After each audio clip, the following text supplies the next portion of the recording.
სამშობლოსა და მისი სიწმინდეების დამცველი პირნათლად ასრულებს ქრისტეს მცნებებს უფრო ისი ამისა სიყვარული არავის აქვს რაითა სული თვისი დადვას მეგობართა თვისთათვის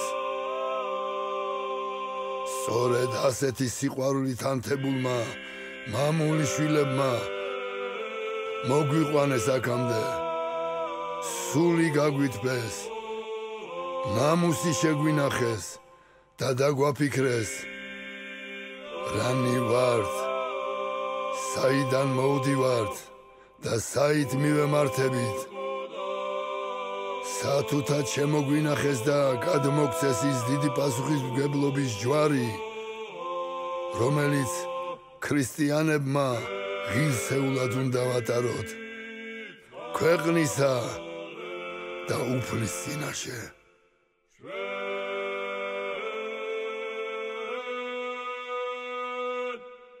მთელი საქართველო აშენებდა ამ სიწმინდეებს სვანეთში დიდი ვარაუდით ალბათ იმისთვის რომ სვანეთი ყოფილიყო მცველი ამ დიდი სიწმინდის და განძის რომელიც შემდგომ სვანეთში ამოტანილ და ამობრძანებული იქნა შემოწირული იქნა და მე ვფიქრობ რომ დღესაც ამ ამოცანას პირნათლად ასრულებს სვანეთი და არის იმ დიდი რწმენის და განძის წველი რასაც ჩვენი მართლმადიდებლური სარწმუნოება ქვია და რასაც მართლმადიდებლური ეკლესია ქვია. სვანეთი ქართული ქრისტიანული კულტურის ერთ-ერთი მნიშვნელოვანი კერაა. უძველესი დროიდან მას შემდეგ რაც გაქრისტიანდა საქართველო, აქაც იგებოდა ტაძრები, ადგილზე არსებობდა კრიპტორიუმები, იყო მონასტრები, სადაც მდიდარი ქართული სასულიერო კულტურა იქმნებოდა.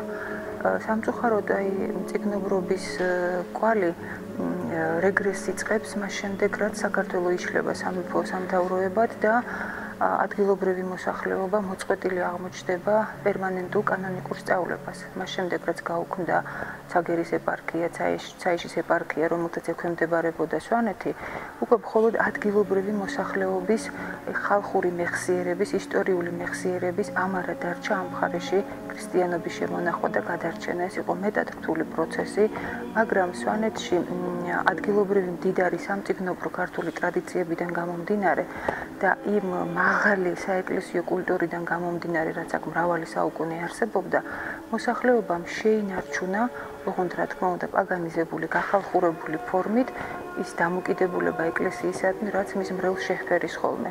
მოსახლეობამ საკუთარ თავზე აიღო ერთგვარი ხალხური თვითმმართველობის ფორმებით ეკლესია მონასტრის მოვლა პატრონობა, აქ ჩამოყალიბდა მეტად საინტერესო სოციალური ინსტიტუტები, იმ ეკლესიის მფარველად და მომვლელად ყალიბდებოდა მისი მრევლი, ისინი ნახავდნენ საგანძურს, ისინი ცდილობდნენ ხალხური წესებით უკვე რასაკვირველია აღსრულებას აქ ლოცვის რიტუალებისა და ასე შემდეგ და ასე შემდეგ.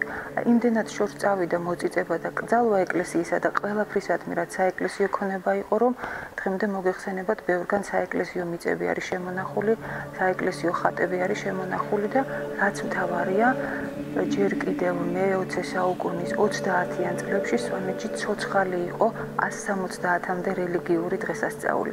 ამათგან ჩვენი დროისათვის 70-მდე ხალხური დღესასწაული ჯერაც ცოცხალია.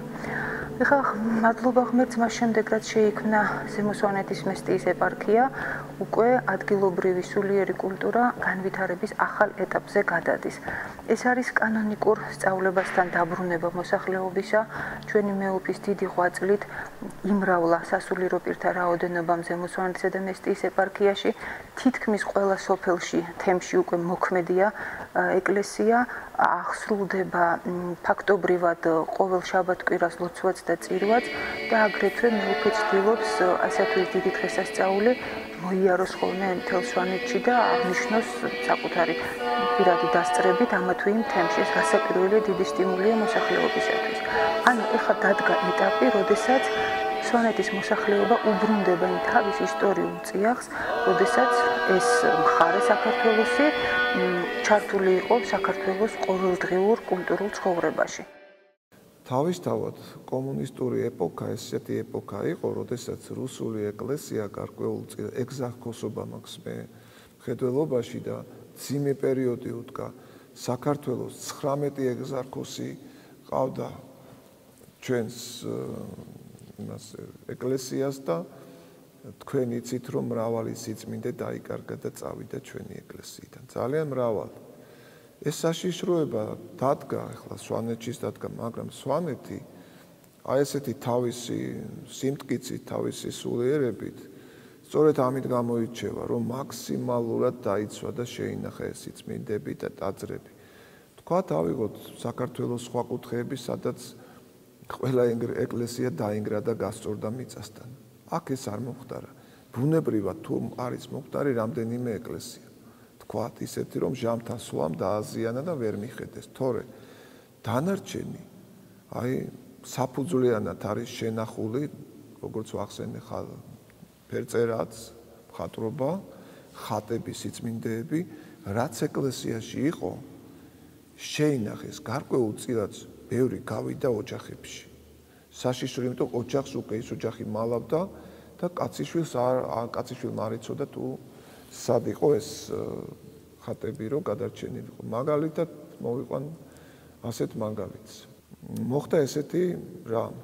ლენჯერის სიწმინდეები იყო შენახული სკივსში, რომ ჩადეს იგი, რომ გადაერჩიან და რომ გადამალეს კოშკის კედელში იყო ჩადებული იგი. და ნუ გადაეცემოდა ხა თაობიდან თაობას, მაგრამ შემდგომ რაღაცა წვეტა მოხდა და დაიკარგა, აღარავინ გაიგო და ეგონათ რომ არეულობა იყო თუ არ ვცდები, აი დადეშქელიანების ეპოქა იყო ეს, ამ ეპოქას უკავშირებდნენ და მაგ დროს უკვე ეთყობა ან გარდაიცვალა, ან ისე ვეღარ მოასწრო თუ რაღაცა მოხდა ესეთ, დაიკარგა, ვეღარავინ გაიგო და ჩათვალეს რომ გაიყიდა, სადღაც ვიღაცამ გაიტანა, მოიპარა და ესე დარჩა აი ესე უცნობა თუ რა მოხდა და 2006-ში კიდევ ჩემთან მაშინ ისე მეუფე პეტრე ბრძანდებოდა, გაზაფხულის პერიოდი იყო და მეუფე სტეფანე სტუმრად და აი წინა დღეებში მოხდა რომ ეს კოშკის კედელი გადმოინგრა თუ გამოვიდა ქვა თუ მოიშალა იქ სადაც ეს ხატები იყო და აღმოაჩინეს ეს სკივრი შუკვანების გვარმა. მათი საგვარეულო სიწმინდეები იყო როგორც მე მითხრეს და მე ხოდა ვთხოვეთ მე რომ მენახვებია და გვანახეს ჩვენა ეგ ხატი მეუფებაც ნახეს. ხოლო იყო უკვე დაზიანებული, ხოლო ფირფიტები იყო, აი ფირფიტები. მრავალი ხატი და ჯვარი ესე გადარჩა. ამიტომ რა თქმა უნდა ეს არის დასაფასებელი ამ კუთხის, ამ ხალხისა. მოდი სასულიერო პირებიდან დავიწყებ ახლა ვისაც ვიცნობ. ბევრი არის, ფოტომასალაც აგვაქვს, მაგრამ სახელები არ ვიცით. აი კარგად არის ცნობილი მარგიანების გვარი, სამდელო გვარი ესე იწოდება. ასევე ფალიანებსაც ჰქონდა, პირველებს ჰქონდა, ნიჟარაძეებს ყავდათ სასულიერო პირები. კონსტანტინე ჯაჭვლიანი იყო ნახსენების შესანიშნავი პიროვნება, სასულიერო პირი. არ შეიძლება არ აღვნიშნოთ ბესარიონ ნიჟარაძე.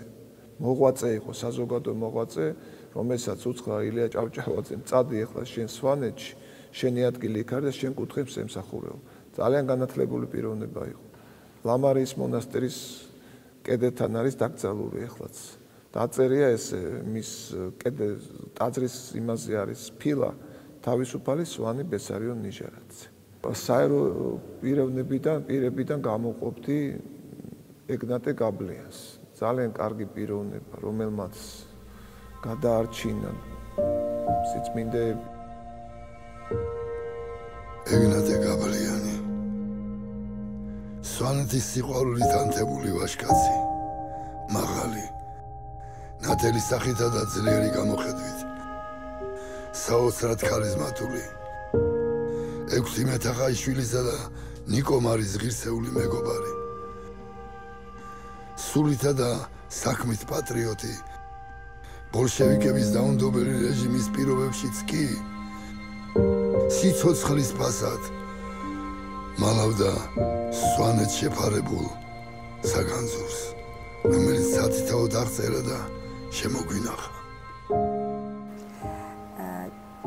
ჩემი თაობისთვის ძალიან საინტერესო იყო თვითონ ეგნატე, მაგრამ ჩვენ და სამწუხაროდ ძალიან ტაბუდადებული თემა იყო და ჩვენ ძალიან გვაინტერესებდა და ჩვენი უფროსები კი ეკრძალებოდნენ მას საუბარს და ლაპარაკს და მხოლოდ და მხოლოდ სევდა და ზოგჯერ მამიდაჩემების გამუდმებული ტვილი იყო ხოლმე პასუხი.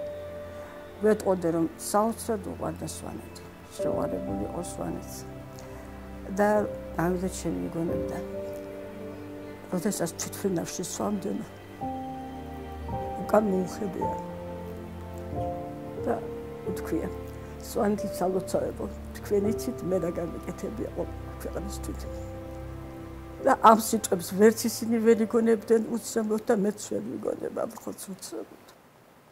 საერთოდ პრისტავად იწოდებოდა როგორც ჩანს და პრისტავი მოდისო იტყოდნენ და მე ხოჩალადაღუჯარ პრისტავ გამარჯვება პრისტავ ხოჩალადაღუჯარ პრისტავ სიისკუ მარასჩი საოცრად გვერდით ყოდა ხოლმე მისი საძმო ესე იგი გაბლიანების ვაჟკაცები ვინც იყვნენ ყველანაირ საქმეში გვერდით ედგნენ.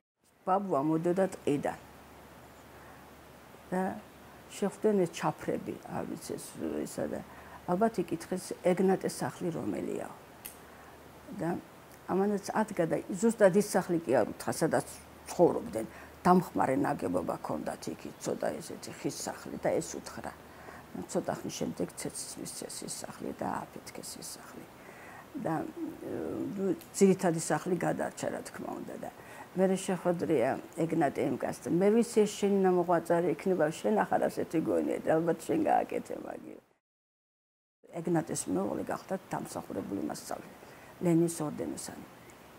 უდიდესი ძალიან განათლებული, რომელმაც თითქმის ყველაფერი იცოდა როგორც ეგნატემ, სვანეთის ისტორია, არქეოლოგია და რუსული სპეციალისტი იყო და მოღვაწეობდა თბილისში. და ისიც გადაასახლეს და კარგი ხანი იყო გადასახლებაში. და მე პირადად მახსოვს მე ჩამოვიდა რეაბილიტაცია გაუკეთეს, ჩამოვიდა უკვე იყო თბილისში ცხოვრობდა ისევ და რო გარდაიცვალა სტუდენტი ვეღარ. პანაშვიდი იყო და ვიღაც ქალი მოვიდა კივილით. გავგვიკვირდა ახლა სვანებმა ვიცით კივილი მეტი კი არავინ და არც ერთი ვერ შევიცანით. ისე კარგად დაიტირა და თქვა რომ ვერა ალექსეევნა თქვენ ხომ ის ქალი ხართ. წინდები რომ არავის არ ეცვა მარტო შენ მქონდა და მე რომ მეციოდა და გაიხადე წინდები და მე ჩამაწვა. ეგნატე თავისი ქვეყნისა და კუთხის სამსახურში არ იღლებოდა. წერდა ეთნოგრაფიულ და ისტორიულ ნაშრომებს თავის სათაყვანებელ სვანეთზე. საოცარია, რომ ეგნატე გაბლიანმა შეძლო დაეჯერებინა მაშინდელი მთავრობა, არ დაენგრიათ და არ გაეძარცვათ წმინდა გიორგის სახელობის საკათედრო ტაძარი. ძალიან დიდი შრომა გასწია იმისთვის, მიუხედავად პეტერბურგში სწავლის და რაღაცა, რომ საქართველო არ ყოფილიყო საბჭოთა კავშირის როგორც ასეთი შემადგენელი ნაწილი, ამიტომ სდევნიდნენ მას ეგრეთ წოდებული ბოლშევიკები და მოიხსენიებდნენ ეგნატეს როგორც მენშევიკს და ეს მაშინ ითვლებოდა საშინელ სალანძღავ ტერმინად. დადიოდა სვანეთის ძეგლებზე. ის ეპოქა არის, რომ უკვე შერყეული არ წმენა და შეიძლება გაიძარცოს ეკლესიები და რაღაცა თვითონ ბოლშევიკების დევნიდნენ ამას. ყოველ მცველს იცნობდა ეკლესიისას. ეკლესიები ჩვენთან ყოველთვის არის რომელიღაც გვარზე განპირობებული, ხო? და მათთან მუშაობდა, რომ არაფერი დაკარგულიყო, არაფერი გაძარცულიყო და აქ განსაკუთრებით ებრძოდა ბოლშევიზმი მესტიაში, რადგან ცენტრი იყო და რაღაც ამ მხარეს, აქ მდებარეობს მაშინდელი საკათედრო ტაძარი, წმინდა გიორგის ეკლესია და ეს უნდა გადაექციათ თავლად.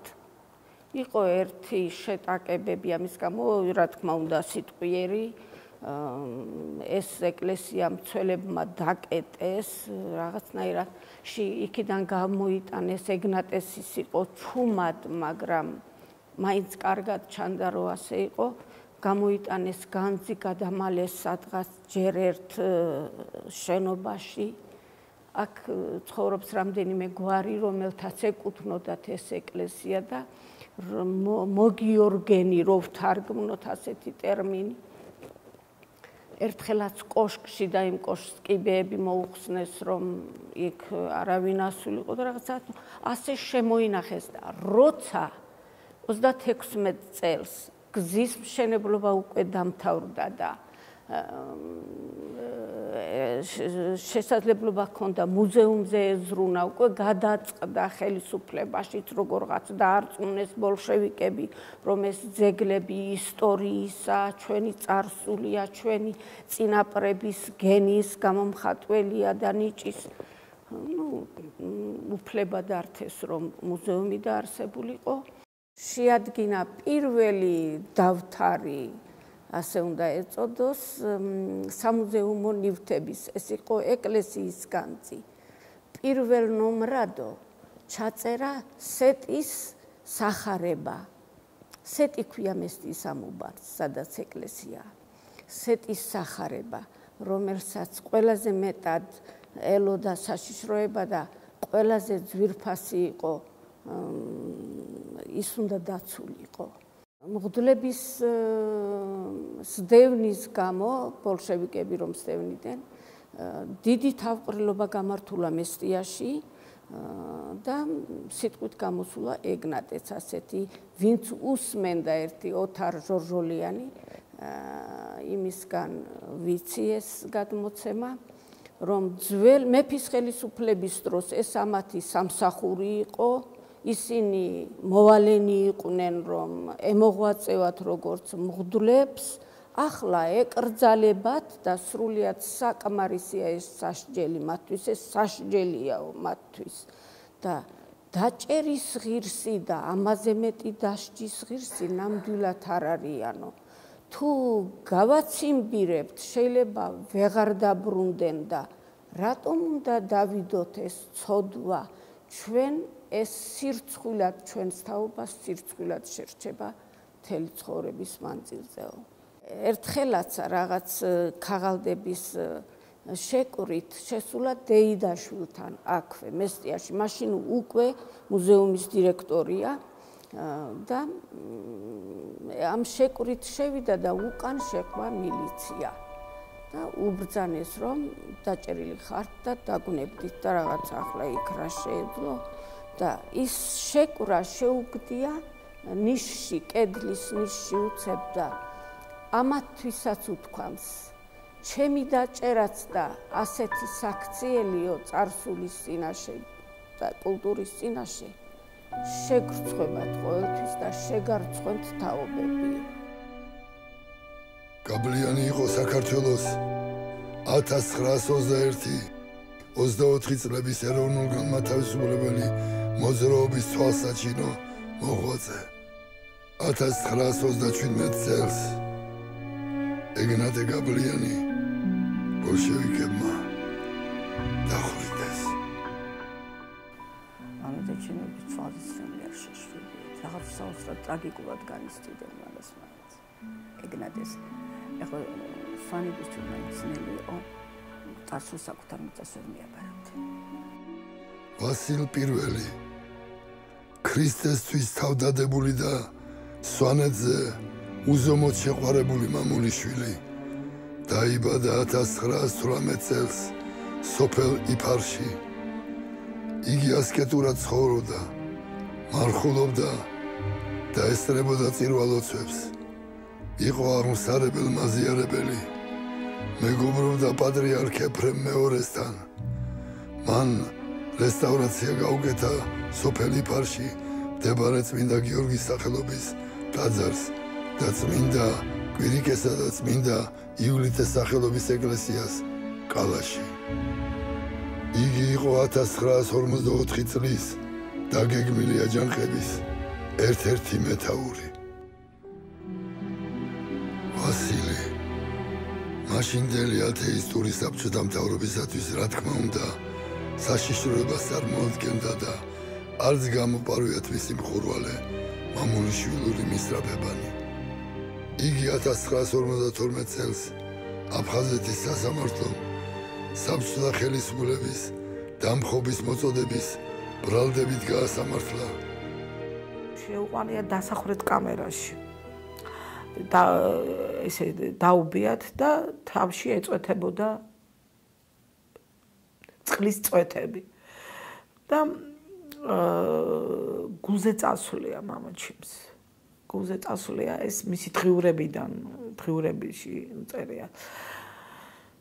წასულია გულზე და ამ დროს თავისი ფარველი ანგელოზი თეთრებში თეთრ წერა გძელითმები და თეთრებში გამოწყობილი ალბათ თავისი ფარველი ანგელოზი და ეუბნება ვასო შენ გაახელ თვალებს სინათლე იქნება და ამ საკნიდან შენ გახვალო ძლებს გაახილა თურმე თვალები მამაჩემა და ხედავს რომ მართლაც საკნის კარი ღია. ახლა საოცრება.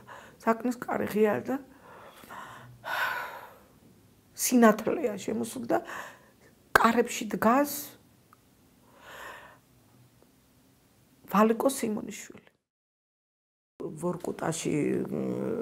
ვორკუტაში რო იყო, იქაც დაწერა საბჭოთა კავშირის წინააღმდეგ და კომუნისტების წინააღმდეგ და იქ თურმე მიჩენილი იყო მამაჩემზე ისა რა ქვია ვიღაც ნაძორჩიკი ხო და ის რო ფათურობდა თურმე მაშინ მამაჩემის დაწერებზე ქართულად ხო წერდა ყველაფერს და ისა და მამაჩემა იქაც ჯერ იქ არ გადიოდა სამსახურში შიფშილი გამოაცხადა თვითონ იქ ესე იგი სტალინი უკვე გარდაცვლილია, მოსულია სათავეში ხრუშჩოვი და ხრუშჩოვის ყველაზე დიდი დანაშაული ეს ადამიანები, ვინც იყვნენ საბჭოთა კავშირის წინააღმდეგ და საერთოდ კომუნისტური ხელისუფლების წინააღმდეგ, სულ ყველა ეს ადამიანები მოათავსეს აგიჟეში.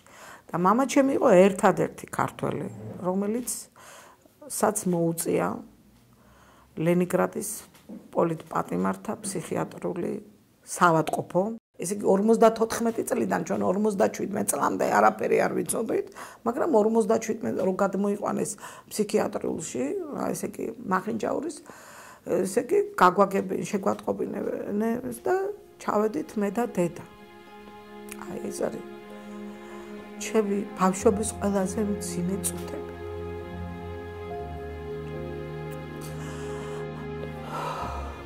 შევედით ახლა ამ ფსიქიატრიულში მე ვარ 6 წლისაც არა 6 წლის შევედით ფსიქიატრიულში და აი ესეთი ჰოლია ჰოლიდან აი ესე პირდაპირ 10 კიბე ეს კანდარასავით რა კანდარასავით და ეს კანდარა არის კლეტკებში და შიგმინები არისო ხო და როგორც კი შევედი მამაჩემი გამოვიდა აქედან მე შემიყვანა იქ ოთახში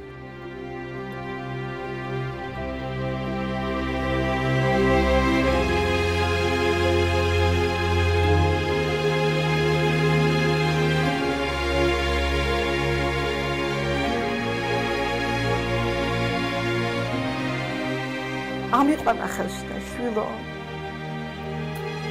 დაიმახსოვრა მამაშვილი და თუ ესეთი გამხდარიყო იყო ძალიან მიგიური ძალიან თავისებური კაცი იყო კარგად ვშენებლობდა სალოცავები ჰქონდა მარხულობდა იცავდა ყოველგვარ წესებს ძალიან და ფიზიკურად ძალიან სიმპათიური იყო თავის სოფელში თავისი სახლის ხელმეორე აშენება დაიწყო და სულ ცნობნებად უღრებოდა ბიძას ეძახდა მამაჩემს ბიძა და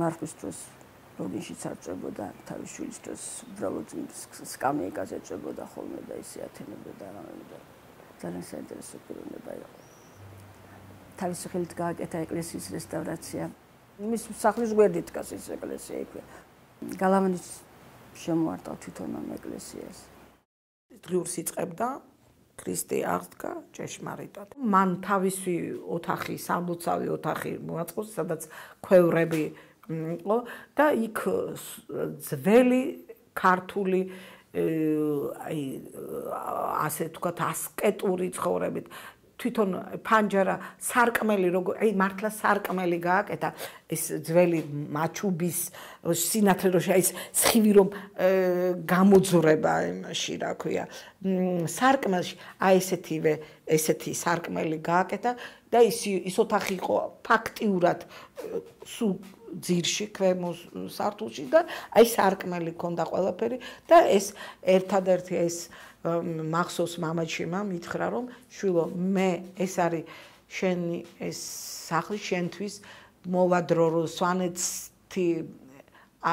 სვანეთი მარტო ლამაზი მთები არ არის ეს არის ქრისტიანობა მართლმადიდებლობა და მოვლენ აქ ყველა მოვა აქო ისეთ დიდ რწმენას გვინერგავდა რაღაც თავისი საქციელით და მოწმე ყოველთვის ვიყავით, მაგრამ ეკლესიური ასე ძალიან არ იყო ჩვენი ხალხი, მაინც გადაჩეული იყო ამ ეკლესიას და ეს უკვე უფრო აქეთკენ მიდიოდა და ამიტომ ცოტა უცნაურად კი ეჩვენებოდა ჩვენ ხალხსაც. ჩვენ ეკლესიაში ეკლესიის გარეთ მეცვლელობდით ვიდრე ეკლესიაში. ეს ალბათ კრძალვის ბრალი იყო ალბათ. თავარია ჩვენ მოგვდავთ ზუსტად გვახსოვდეს რომ ღვთისგან შექმნილნი ვართ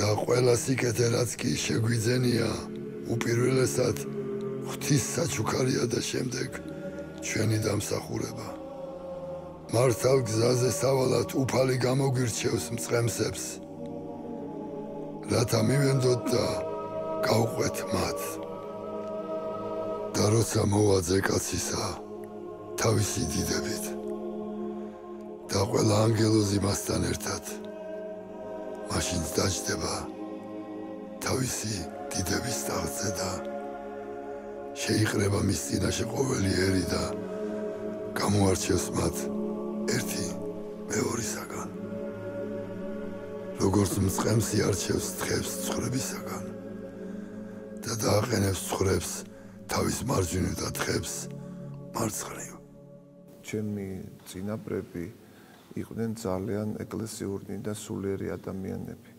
ორიოდე სიტყვით ჩემს ამ სულიერ ცხოვრების გზაზე შედგომაში ძალიან დიდი შრომა და წვლილი მიუძღვის ჩემს ბებიას, რომელიც გახდათ გალობელი ხაშურის იოანე ნათლისმცემლის საკათედრო ტაძრისა. აი ამ დროს მე კარგად მახსოვს ურბნელი მიტროპოლიტი გახდათ დავითი დევდარია და სწორედ მე არ მახსოვს ახლა ეს ნათლობა, მაგრამ გადაწყვიტა ბებიამ რომ მას მოვენათლენ ის ყოფილი იყო ნათლია და მართლაც დიდება და მადლობა ღმერთს ახლა ვაცნობიერებ უფრო კარგად ამას და მისი ხელით მივიღე მე ნათელი ბეჭედი ქრისტესი. ამის შემდგომ მე მახსოვს ძალიან კარგად პატრიარქი დავითი. პატარა უკვე 3-4 წლისა მას ის იმ მომენტში იყო მართველი იმ ეპარქიის და ზუსტად სადაც ჩვენ ცხოვრობდით და ვსახლობდით აი რამდენიმე 1-500 მეტრის მაღლა მას ჰქონდა ძალიან პატარა ოთახი და ერთი პატარა მისაღები, სადაც ღამეს ათევდა და ცხოვრობდა იქ. და ხშირად სტუმრობდი ხოლმე მას, როგორც ნათლული. თვითონ მიძახდა ხოლმე, მომიყვანეთო ისო და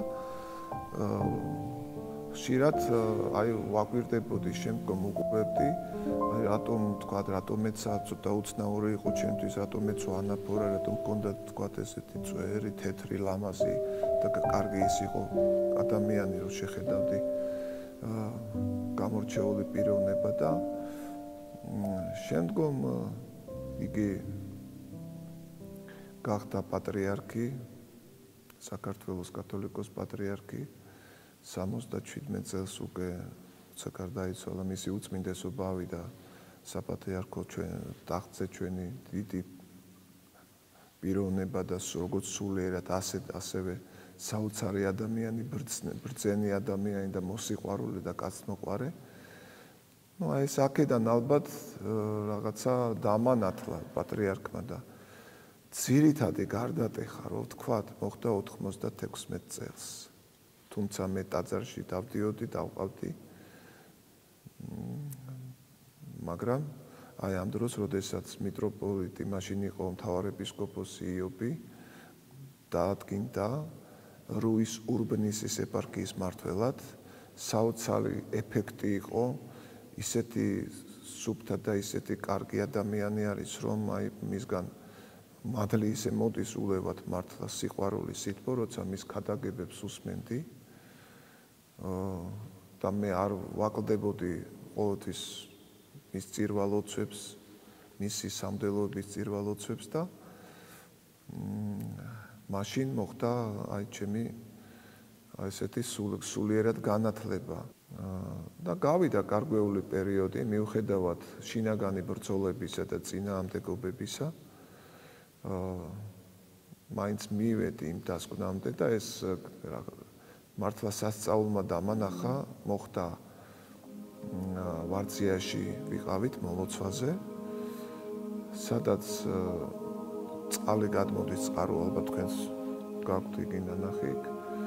შევედი ძალიან ბევრი ვიყავით და იქ მოხდა ცოტა შეუძლოდ გავხდი, ცოტა კი არა ახლა ძალიან ისე რომ არ ვიცი იქიდან მე თუ აი გამოვიდოდი, ესეც კი ვერ წარმომედგინა და ყველაზე ბოლოს მომიწია მისვლა და ამ წყლის ნაკურთხი აკურთხა მეუფემ და როცა ეს წყალი დავლე, მოხდა სასწაული აბსოლუტურად აი ესეთი სიმშვიდეც ვიგრძენი შიგნით, ყველაფერი დაალაგდა, დაწყნარდა და მაშინ მივედი მოძღვართან იმხელა პატივისცემა მქონდა ნამდვილად, რიდიც მქონდა.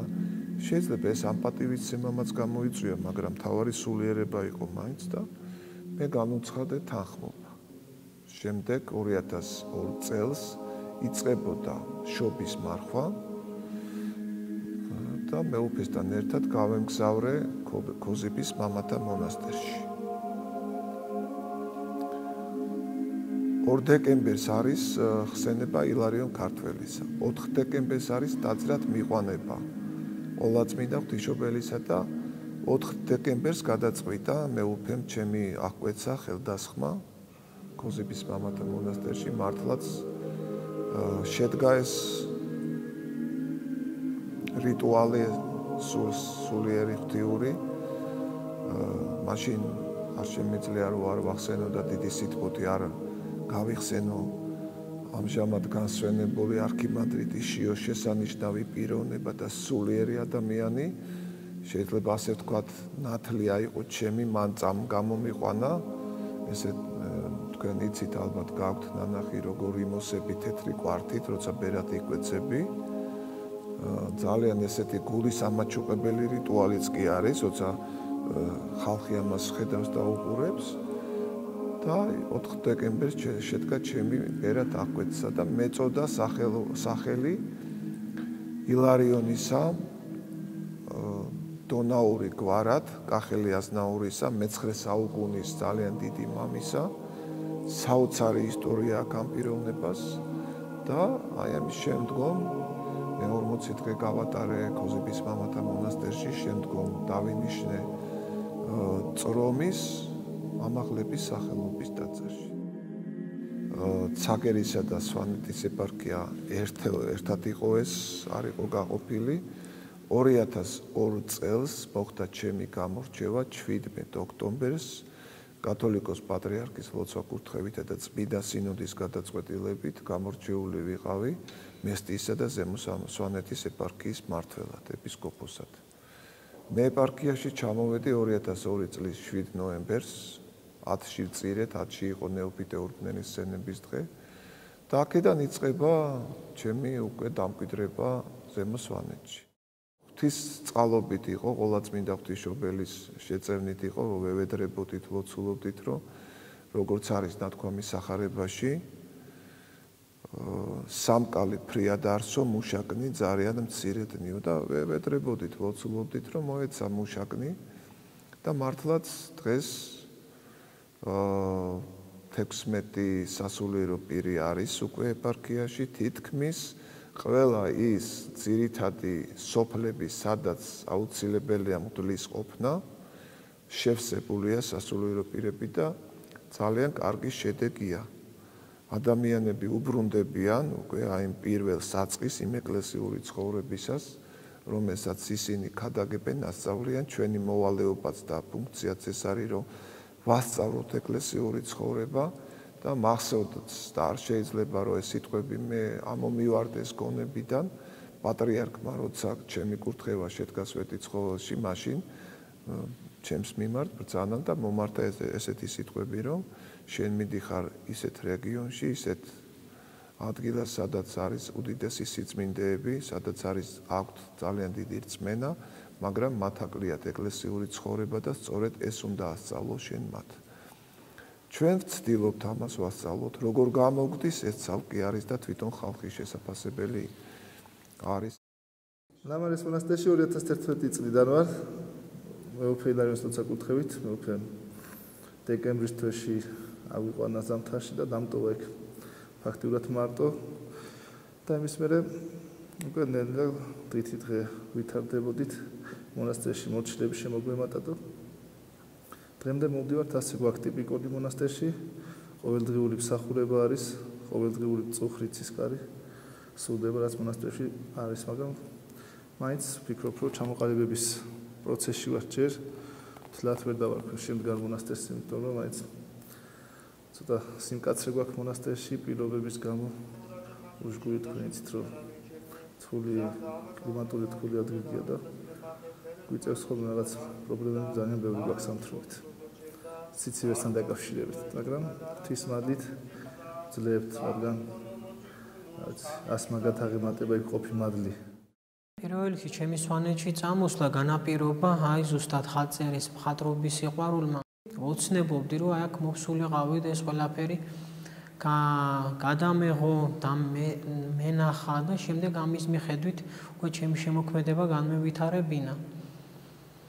და მადლობა უფალს, რომ აი ვერც კი ვიოცნებებდი თუ აქ მომიწევდა ამ კუთხეში ამ ფრესკებთან ამ ტაძრებში ღვთისმსახურება რისთვისაც უფალს მადლობ.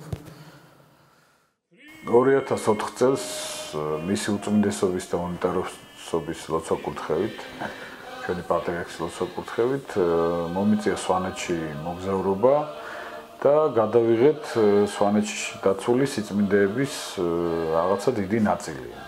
ეს სიწმინდეები გადავიღეთ როგორც ეკლესიებში, ასევე მუზეუმებში, მესტიის და უშკულის მუზეუმში და ღვთისშეწევნით მოახერხეთ ზოგიერთ ისეთ სიწმინდის გადაღება, რომელიც უშუალოდ ოჯახებში იყო დაცული და დღესაც არის დაცული და ის პერიოდი იყო, როდესაც ახალი ხელდასხმული იყო სვანეთის ეპისკოპოსად მეუფე ილარიონი. ეს პერიოდი იყო, როცა სამღვდელოების ნაკლებობაც იყო სვანეთში.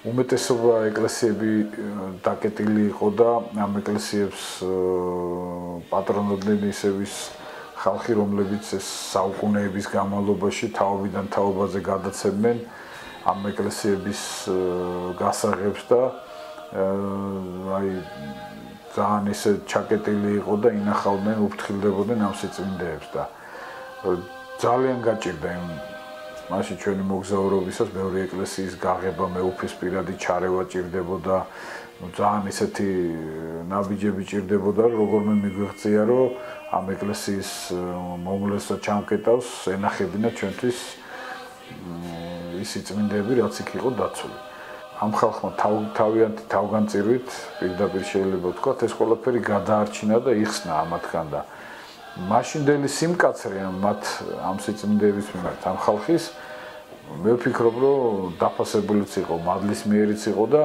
ისედაც ეთყობოდა სოფელში გამორჩეული ოჯახები იყვნენ ყოველთვის ვინც ეკლესიას პატრონობდა სიწმინდეებს უვლიდა და მადლში იყვნენ ის ხალხი და მე ვუხსნიდი რომ ეს მაშინ კი უფასდებოდათ და ღვთისგან დალოცვილი საქმე იყო მაგრამ დღევანდელ დღეს როდესაც ეს სიწმინდეები მოვლილია დაცულია და იმ მდგომარეობაში რაშიც უნდა იყოს წესით და რიგით მადლის მიერ მდგომარეობაში რომ მუდმივად მოვლაშია პატრონებაშია წირვალოცვით და ლოცვით მდგომარეობით ურთიერთობს ხალხი ამ სიწმინდეებთან ვეუბნებოდი რომ ეხლა უკვე ამ სიწმინდეების არ მიცემა ეკლესიისთვის ეს უკვე ფაქტიურად ცოდვაა და ეს ძალიან მძიმე ცოდვაა რომელიც დაამძიმებს ყველა ადამიანს და სოფელს და ოჯახს და ამიტომ მოუწოდებდი რომ ეს პროცესი უნდა დაწყებულიყო. მადლობა ღმერთს დღეს უმეტესობა ეკლესიების გაიღო სვანეთში აღდგა წირვალოცვა სამღვდელოებამაც მოიმატა ღვთისშეწევნით მეუფე ილარიონის მოღვაწეობით და ლოცვა კურთხევით სოფელი აღარ არის წირვალოცვა რო არ ტარდებოდეს მოძღვარი არ იყოს გაიხსნა დაკეტილი ძველი ეკლესიები გაიწმინდა გასუფთავდა და დღეს აი ეს პერიოდია რომელსაც ალბათ ჩვენი წინაპრები ნატრულობდნენ თავის დროზე და ეს ყველაფერი სიკეთით დაუბრუნდება დარწმუნებული ვარ სვანეთს და ყოველ აქ ცხოვრებ ოჯახს როდესაც მე ამ ეპარქიის მღვდელმთავარი გავხდი და მოვილოცე და ვნახე ჩემი ეპარქიის ეს მნიშვნელოვანი უძველესი ტაძრები გაჩნდა იდეა რომ აშენებული იყო ჯვარგუმბათოვანი ტაძარი. მითხრა რომ ამდენი წელია უკვე 8 წელია თუ 7 წელია ქონდა პროექტი საკათედრო ტაძრის პროექტი რომელიც აშენებას უნდოდა მესტიაში მაგრამ ნუ ვერ ნახა ვერავინ ვინც დაეხმარებოდა და არ ვიცი მაშინ რა მოხდა და მე უთხარი რომ მეთქი მე ყველაფერს გავაკეთე მეთქი რომ ეგ ტაძარი აგაშენებინოთ მეთქი აი ესე დაიწყო ეს ყველაფერი დაახლოებით აი შემიძლია ვთქვა რომ 15 ახალი ტაძარი აშენდა ჭუბერში ანდრია პირველ წოდებული ტაძარი და შემდგომ მოყვა წმინდა ნიკოლოზი ჯვარგუმბათოვანი მცირე ზომის მაგრამ უძვირფასესი ტაძარი რომელმაც მოიტანა მე ვიტყოდი ეს დიდი მადლი და წყალობა სვანეთზე ამ ეპარქიაზე როგორც სულიერი მეგობარი მეუფე ჩემთვის არის არ ვიცი აი ერთ-ერთი ყველაზე დიდი სათაყვანებელი ადამიანი თუ კი მე ვინმე როდისმე მყოლია ყველაზე მეტად პატრიარქმა სწორედ ეს სულიერად განჭვრიდა რომ სულიერება წამოწეულიყო და ეს შეაჩერებდა მე კი არ შევაჩერე უფალი მეფობს ნათქვამია დავით მეფსალმონის მიერ ამიტომ ღმერთმა ყველაფერი ეს ღმერთმა განკარგა და ესე მოაწყო და ჩვენ ვართ უბრალოდ მე და ჩემი სამდელობა იარაღი ღვთისხელში გადაგებთ ღვთის სიტყვას და ვთესავთ ღვთის სიტყვას და მიდის ეს ადამიანებთ ეს ღვთის სიტყვა რომც არ გინდოდეს ნუ გონიანურავის ის მარცვალი როცა იქნება შედეგს გამოიღებს და 12 წლის განმავლობაში შედეგი ნამდვილად არის უზარმაზარი რაც მე დამხვდა და რაც ახლა არის და რაც მომავალში იქნება კიდე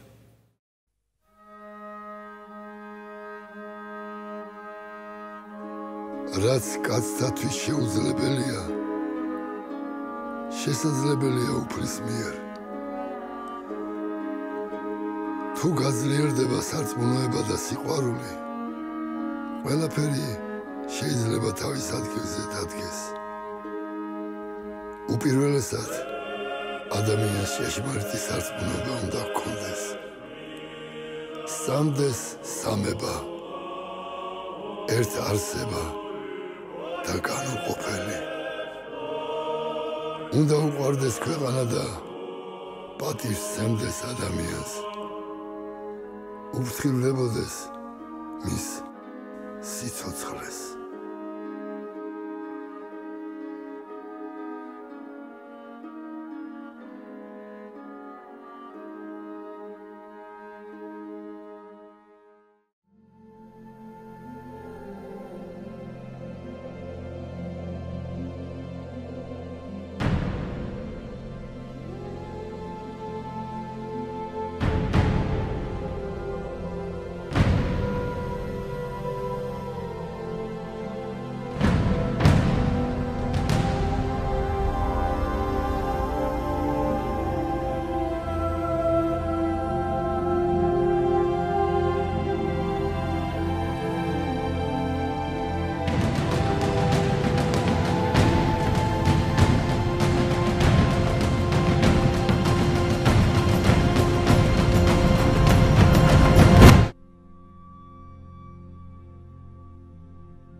მე მინდა რომ ჩვენ ყველამ ერთად ვიგალობოთ ღირს არ შეშმარიტად.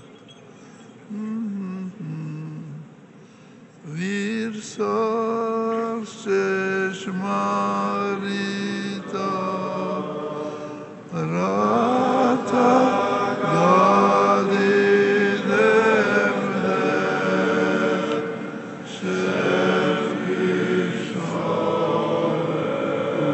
აქციონისტი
Yeah.